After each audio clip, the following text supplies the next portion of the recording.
y lo único que se descubre es una incomprensión de la clave hermenéutica de la Sacrosanctum Concilium, porque la clave hermenéutica de la Sacrosanctum Concilium está en el número 23 del documento y dice: sana tradición y legítimo progreso. O sea, no dice tradición y progreso, no, sana tradición. A lo mejor no nos tocó vivir la liturgia preconciliar y que no podemos decir que es mala o que fue mala, no, al contrario. En realidad no se puede hablar de la liturgia posconciliar sin el antecedente de la liturgia preconciliar.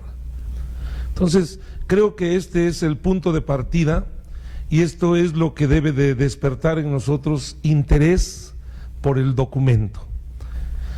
Hablar pues de la Sacrosanctum Concilium es hablar en primer lugar de un documento legislativo. Estamos hablando de una constitución que por lo tanto tiene carácter de obligatoriedad y que fue promulgada por la máxima autoridad de la Iglesia, y es el documento que rige la liturgia hasta el día de hoy. O sea, eso no se nos debe de olvidar.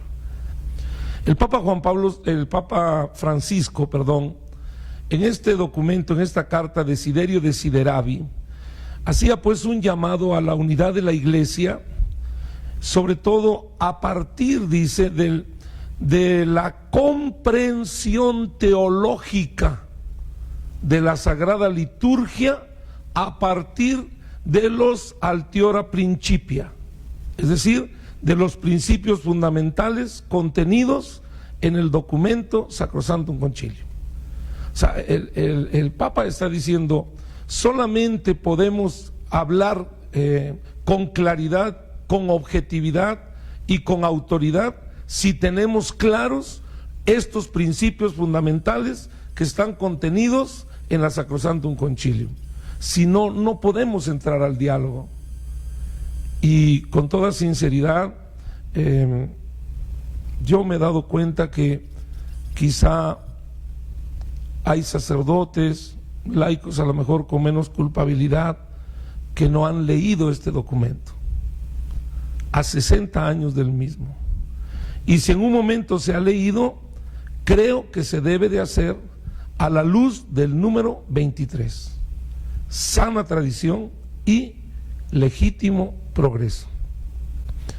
Una aportación más que hace el Papa Francisco en la Desiderio Desideravi, además de invitarnos a redescubrir la comprensión teológica de la liturgia a partir de estos principios, también nos invita a redescubrir, custodiar y vivir la belleza de la celebración que está en la dimensión antropológica de la liturgia, que es otro aspecto que también hemos olvidado, y la verdad teológica de la celebración.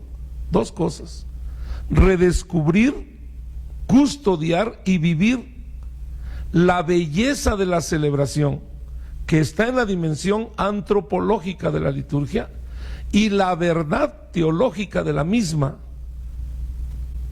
Cuando nosotros hablamos de liturgia, hablamos de una dimensión teándrica, humana y divina, teológica y antropológica. Hoy la liturgia no se puede estudiar sino solamente a partir de la hermenéutica de los textos litúrgicos y a partir de la fenomenología de los signos, los ritos, los gestos, los movimientos y las acciones que se ejecutan dentro de la celebración y que componen la parte antropológica de la misma.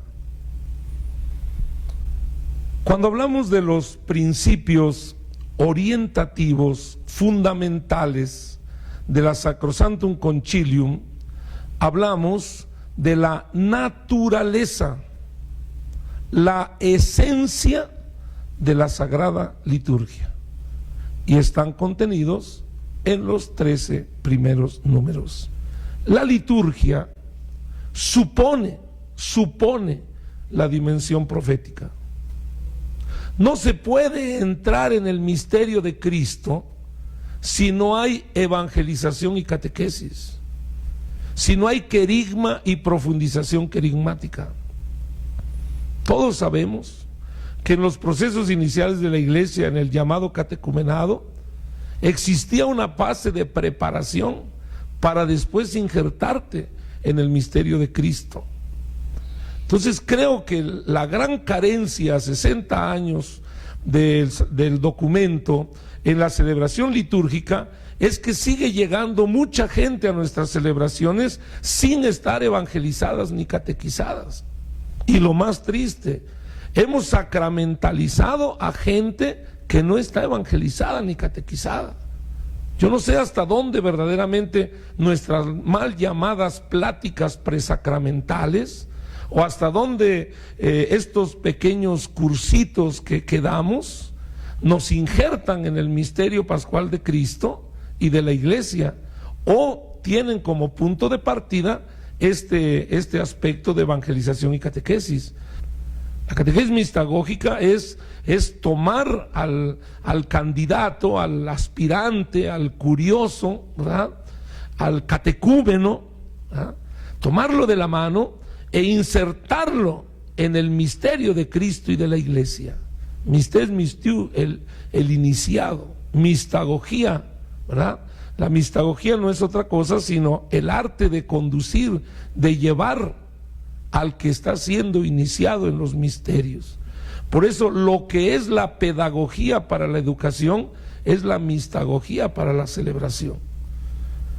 Creo que la ausencia de catequesis mistagógicas también ha provocado que no se llegue a la celebración litúrgica verdaderamente con el sentido preparatorio, digámoslo así, al misterio de Cristo y de la iglesia.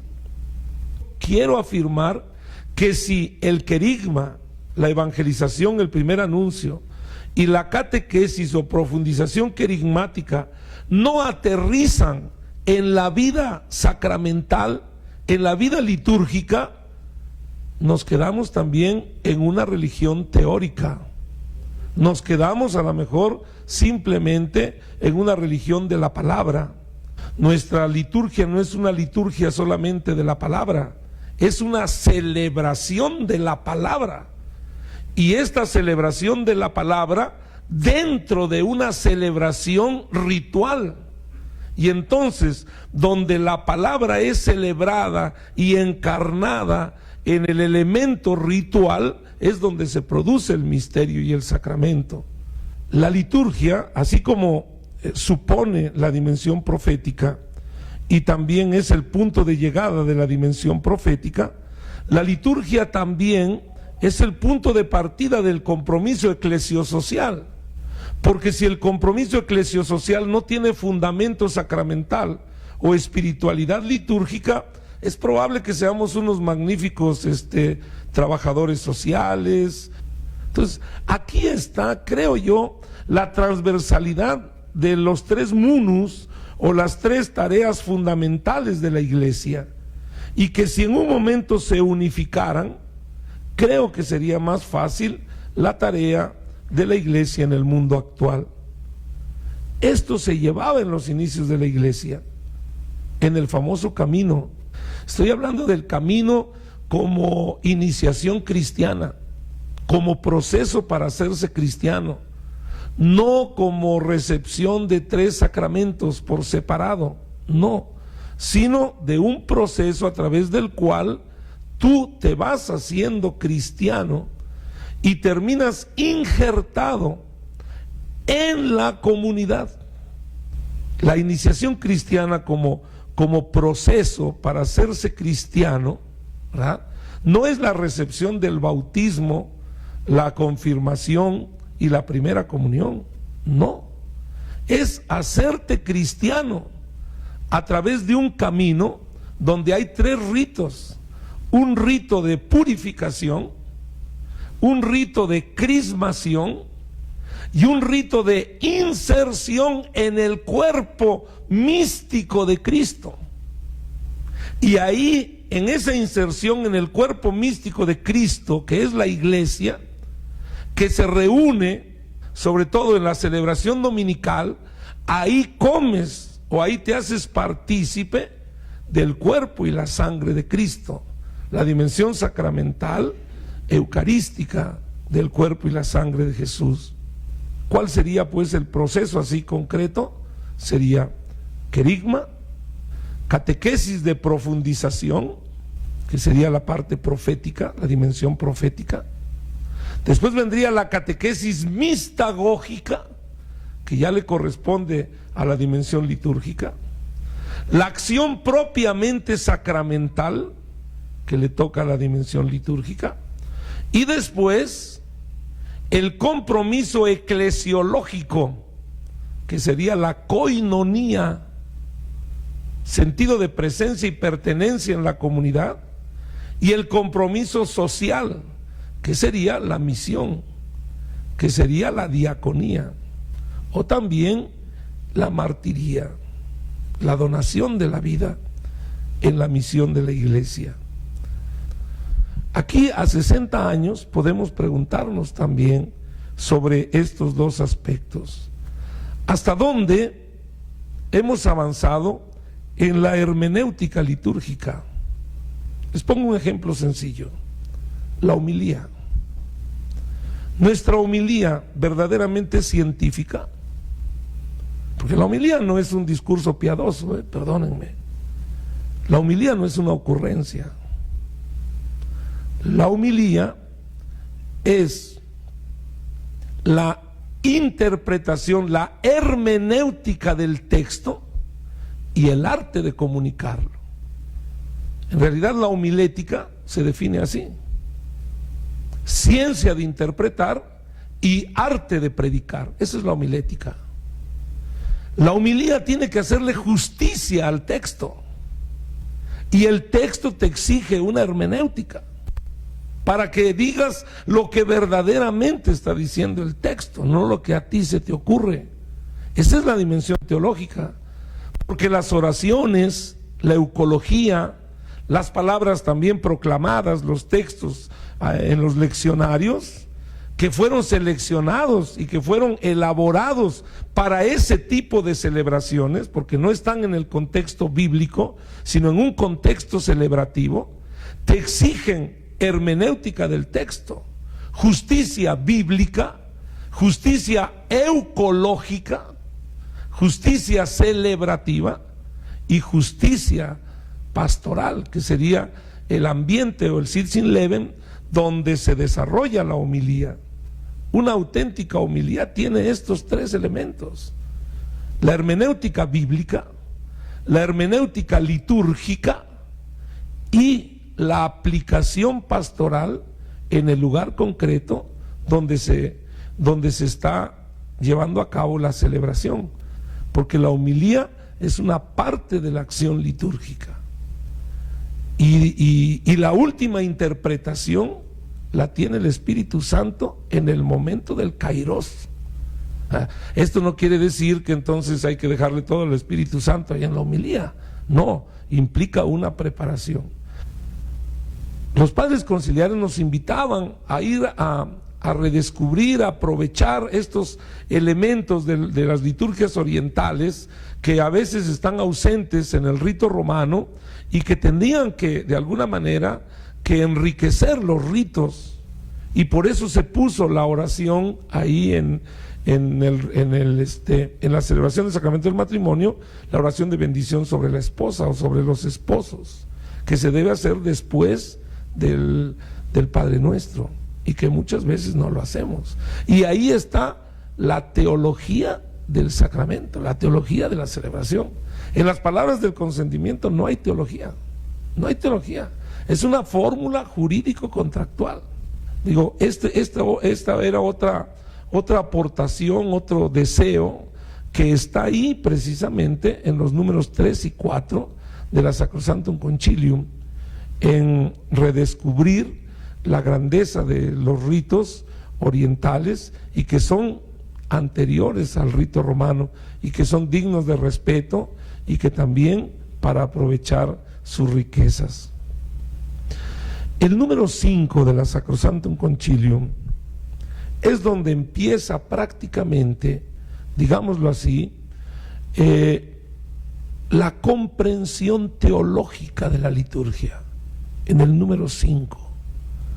Porque en el número 5 se habla del principio cristológico de la liturgia. Y el fundamento de este principio es el misterio pascual. Toda acción litúrgica es actualización del misterio pascual de Cristo. Es inserción en su vida, pasión, muerte y resurrección. Misterio pascual de Cristo. Dimensión cristológica. Los sacramentos, ¿verdad?, tienen como fundamento el misterio pascual de Cristo. Atención con esto. ¿Por qué hago hincapié en esto? Porque todavía a 60 años de este documento, a veces tenemos una liturgia, yo diría, no cristológica. Uno escucha, por ejemplo, en una homilía y dicen: nos hemos reunido para celebrar a San Pedro Apóstol. No. Nos hemos reunido para celebrar el misterio de Cristo, haciendo memoria del martirio de San Pedro Apóstol. O sea, desde el lenguaje uno se da cuenta cuando hay claridad de doctrina o de conceptos. Y les pongo otros ejemplos. El padre pasa a celebrar con la casulla la Virgen María aquí en el frente, o aquí lleva a San Judas, como si fuéramos a celebrar a San Judas. Digo, estamos hablando de la cuestión iconográfica, de los signos. En realidad la iconografía tiene que ser eucarística. La casulla es una vestidura litúrgica propia para la celebración eucarística. Sin embargo, encontramos imágenes devocionales muchísimas. Es que estamos celebrando aquí a San Ignacio de Loyola, y por eso lo traigo aquí en el frente, ¿no? No, estamos celebrando el misterio de Cristo. Si vamos a celebrar a la Virgen María, si vamos a celebrar a algún otro de los santos, entonces no estamos hablando de una acción litúrgico-sacramental, estamos hablando de una acción de piedad, el novenario a tal santo, etcétera. Pero es la dimensión, pues, cristológica, la centralidad del misterio de Cristo en la celebración litúrgica. Es un fundamento teológico que resalta mucho la Sacrosantum Concilium. Y en el número 6, la dimensión eclesiológica. Toda acción litúrgica es cristo-eclesiológica. No hay celebraciones individuales. Incluso las de el misal romano actual, cuando presenta la misa tradicional, la pone con un ministro, o sea, con alguien más que esté. No puede ser una celebración individual. ¿Por qué? Por la dimensión teológica de la celebración. No hay cabeza sin cuerpo, ni hay cuerpo sin cabeza. Y por lo menos para que haya cabeza, debe de haber dos, ¿no? Donde dos o más se reúnen, ahí estoy yo. Y esto, sobre todo, reflexionado por muchos padres de la Iglesia. Porque donde están los dos, ahí está Cristo. La dimensión, pues, eclesiológica es otro principio fundamental teológico de la liturgia. La celebración es comunitaria, es eclesiológica. Cristo acoge a su cuerpo, que es la Iglesia, lo dirá en el número 7. En realidad hay 3 afirmaciones ahí en ese número 7, que son las que sostienen todo el aparato teológico de la liturgia. El primero dice: la liturgia es el ejercicio del sacerdocio de Cristo. Pero, dice ahí más adelante, es el ejercicio del sacerdocio de Cristo donde Él como cabeza acoge a su cuerpo, que es la Iglesia. Luego entonces, Cristo acoge al cuerpo, a la asamblea, a la comunidad, a la Iglesia, de tal manera que el ars celebrandi está en el arte de celebrar con el cuerpo místico de Cristo, con la comunidad. Ahí está el verdadero ejercicio del sacerdocio de Cristo. La otra afirmación que está en este número 7 es la presencia sacramental de Cristo, lo cual hace que se resalten estos elementos rituales dentro de la celebración. Lo sabemos. ¿En dónde? En el ministro, en la palabra, en las especies sacramentales y en la comunidad, que es el objetivo de la famosa incensación. O sea, se incensa al ministro, se incensa la palabra, se incensan las formas eucarísticas y se incensa a la comunidad. El último elemento, considero que es el que nos ayuda a entender verdaderamente el justo lugar de la liturgia. La liturgia es la acción sagrada por excelencia, y en cuanto a su eficacia, no la iguala ni la supera ninguna otra acción de la Iglesia. Este principio creo que lo debemos de tener muy claro. Es la acción de la Iglesia por excelencia, y no la iguala ni la supera ninguna otra acción de la Iglesia. Esto pone en su justo lugar verdaderamente a la liturgia y la relación que tiene con las demás acciones de la Iglesia. Quiero aterrizar el tema en el siguiente número, que no es el 8, sino el 9. Y aquí terminaría esta primera reflexión.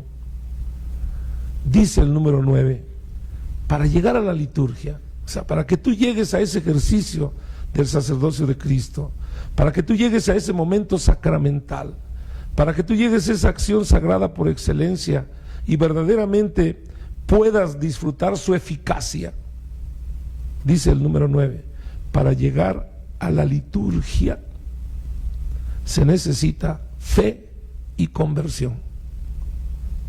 Y ahí adelante dice, lo que suscita la fe es la palabra. Es la palabra. Y la continua conversión en realidad la suscita la catequesis, que es la resonancia de la palabra. O sea, no se puede llegar a la liturgia sin la fe y sin la conversión. Pues en esta primera parte de reflexión, el objetivo es cuestionar un poquito estos aspectos para hacer una evaluación, un examen de conciencia de cómo ha ido verdaderamente o cómo se ha ido aplicando estos principios fundamentales que aparecen en la Sacrosanctum Concilium desde hace 60 años. Gracias.